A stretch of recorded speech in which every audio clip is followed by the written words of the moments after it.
The continuous conflict and tensions in Manipur have claimed the lives of more than 150 people in the state and left thousands of people displaced. The violence has given rise to heart-wrenching incidents, tarnishing the essence of humanity. Families torn apart, innocent lives lost, and tears of despair flood the once serene landscapes of Manipur.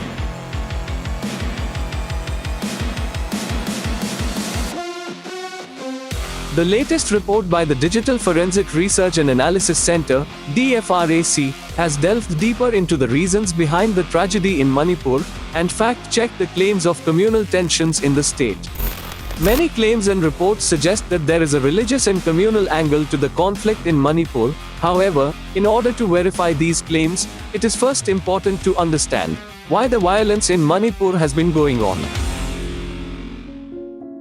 Considered to be the jewel land of India, Manipur is geographically surrounded by hills. The demographics of the state consist of three primary social groups: Meiteis, Kukis and Nagas. Among them, the Meitei community constitutes nearly 55% of the state's total population. The Kuki and Naga communities, along with other tribes, make up the remaining 35 to 40% of the population. The Meitei community holds significant economic and political influence, making them a formidable force in Manipur's social landscape. In the 60-member Manipur Legislative Assembly, media reports suggest that 40 legislators hail from the Meitei community, reflecting their prominence. Then comes the question of land area. Occupying a mere 10% of the total land area is the Central Valley, also known as Imphal Valley. This region is home to approximately 60% of the state's population, residing in and around the city of Imphal. The agricultural fertility of this valley has attracted the majority of the population. The rest 90% of the total land are hill areas, inhabited primarily by the Kukis and the Nagas. The root cause of this conflict, however, comes from the demand of the Meitei community to be given the status of a scheduled tribe. On April 14, 2023, the Manipur High Court pronounced its verdict in response to a petition filed. It directed the state government to issue orders within 4 weeks. This created a stir among the Naga and the Kuki communities, as they expressed their opposition to the inclusion of Meiteis as a scheduled tribe. This has been the backdrop of the conflict in Manipur.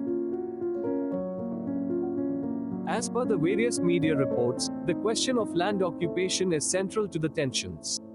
A report by Aajtak called it the Battle of the Land.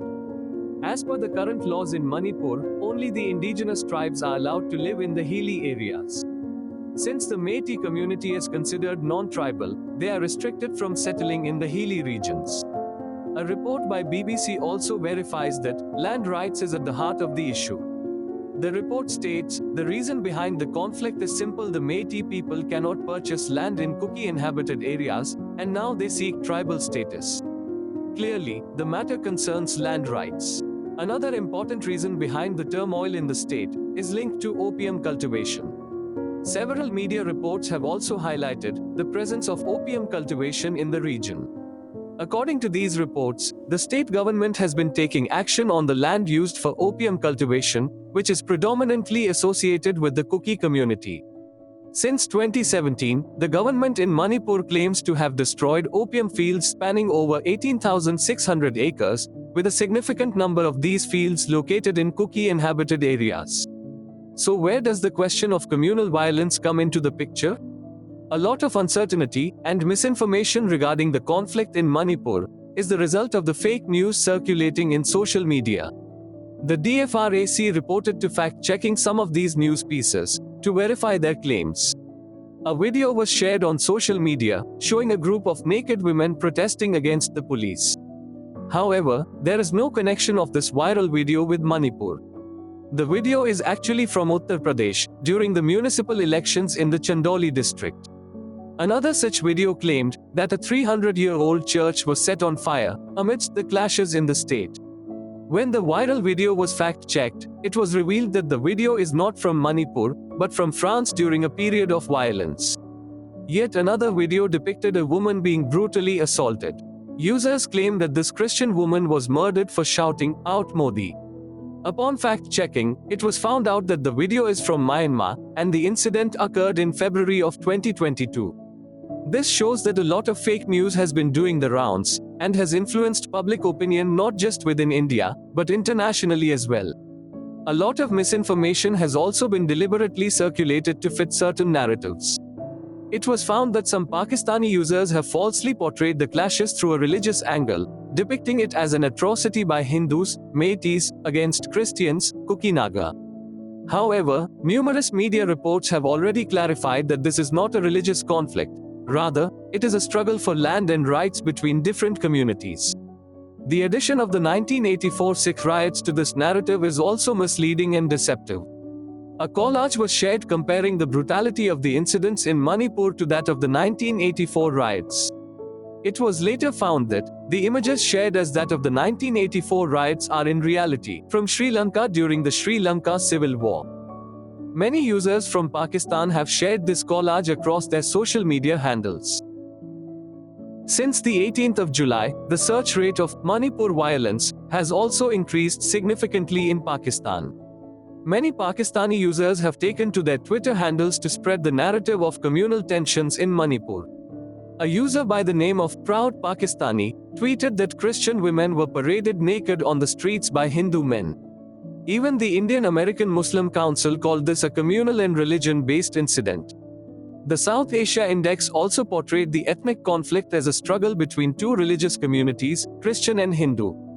The tweet also attempts to show that the state government is providing support to the Meitei community. International media such as the Washington Report also depicts a potential communal angle. The report describes the ethnic violence that began with a dispute between the Christian Kuki and predominantly Hindu Meitei communities in Manipur. Al Jazeera also took a communal tone while depicting the violence. All these reports of communal tension overlook the most important aspect of the tensions in Manipur, the rights of land and the status of scheduled tribes. This has been the driving factor in the conflict in the state, and majority of the rhetoric of communal violence has been based on fake news pieces. The DFRAC analysis suggests that the violence is rooted in disputes over land and rights between the two communities of Kukis and Meitei. It then becomes very important to dismantle the fake news and misinformation surrounding the problem in order to develop a fact-based understanding of the issue.